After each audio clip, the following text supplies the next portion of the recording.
కశ్మీర్లో మౌలిక సదుపాయాల కల్పనకు కేంద్ర ప్రభుత్వం వేల కోట్లు ఖర్చు చేస్తోంది. అసాధ్యం అనుకునే బ్రిడ్జిలను కడుతూ సుసాధ్యం చేస్తోంది.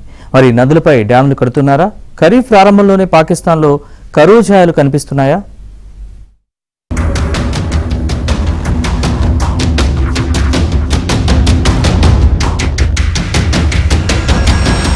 ఆపరేషన్ సింధూర్ తర్వాత పాకిస్తాన్ కు గట్టిగానే బిగిస్తోంది భారత్.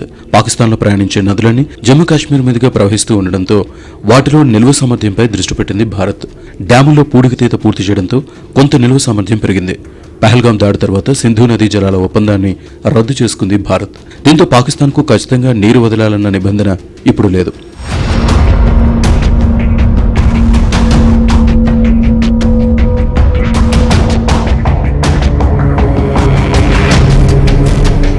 పాకిస్తాన్లోని సింధు, జీలం, చీనాబ్ నదుల్లో నీటి మట్టం బాగా పడిపోయింది. దీంతో పంజాబ్, సింధు రాష్ట్రాల్లో కరువు పరిస్థితులు కనిపిస్తున్నాయి. భారత్ నీటిని ఎక్కువగా ఆపడంతో పరిస్థితి మరింత దారుణంగా తయారైంది. మేజర్ డ్యాంలైన మంగ్లా, తర్బేలాలలో నీటి మట్టం కనిష్ట స్థాయికి పడిపోయింది. 1960లో సింధు జలాల ఒప్పందం జరిగినప్పటి నుంచి ఇప్పటి వరకు ఇలాంటి పరిస్థితి లేదు. జీలం నదిపై మంగ్లా డ్యాం, సింధు నదిపై తర్బేలా డ్యాం ఉంది. ఇప్పటికిప్పుడు డ్యాంలు కట్టలేకపోయినా ఉన్న డ్యాముల్లో భారీ స్థాయిలో నీటిని నిల్వ చేస్తోంది భారత్. ఈ దెబ్బతో పాకిస్తాన్లో పంటలు ఎండుతున్నాయి.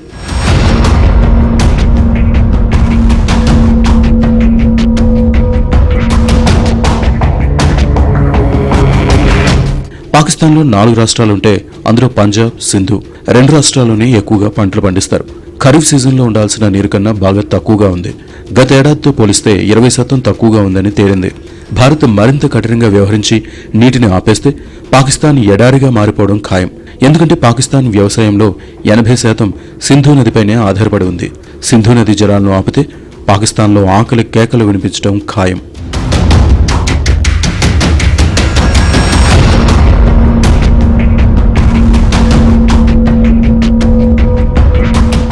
జమ్మూ కాశ్మీర్లోని హైడ్రో పవర్ ప్రాజెక్టుల్లో నీటి నిల్వ సామర్థ్యం పెంపుపై ప్రణాళికలు రూపొందిస్తున్నట్లు కేంద్రం ప్రకటించింది. సింధు, దాని ఉపనదులపై భారత్ హైడ్రో ఎలక్ట్రిక్ ప్లాంట్ల నిర్మాణం కష్టంగా మారడంతో నీటి నిల్వ సామర్థ్యం పెంచడం కూడా సమస్యగా ఉండేది. కానీ ఇప్పుడు దాయాది దేశంతో ఒప్పందాన్ని నిలిపివేయడంతో కొత్త ప్రాజెక్టుల నిర్మాణంతో పాటు ఉన్న వాటిలో నీటి నిల్వను కూడా పెంచే ఛాన్స్ దొరికింది. సెంట్రల్ ఎలక్ట్రిసిటీ అథారిటీ జమ్మూ కాశ్మీర్లో 4 హైడ్రో ఎలక్ట్రిక్ ప్రాజెక్టుల ఏర్పాటుకు గ్రీన్ సిగ్నల్ ఇచ్చింది. వీటిలో సింధు నదిపై 1, చీనాబ్ నదిపై 1, జీలం నదిపై 2 ప్రాజెక్టులున్నాయి.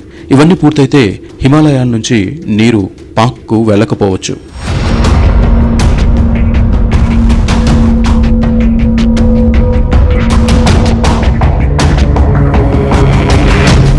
జమ్మూ కాశ్మీర్లో హైడ్రో ప్రాజెక్టుల నిర్మాణంలో ఎప్పటికీ వెనక్కి వెళ్లబోమని భారత్ ప్రకటించింది. అయితే భారత నిర్ణయంపై పాకిస్తాన్ అభ్యంతరం వ్యక్తం చేసింది.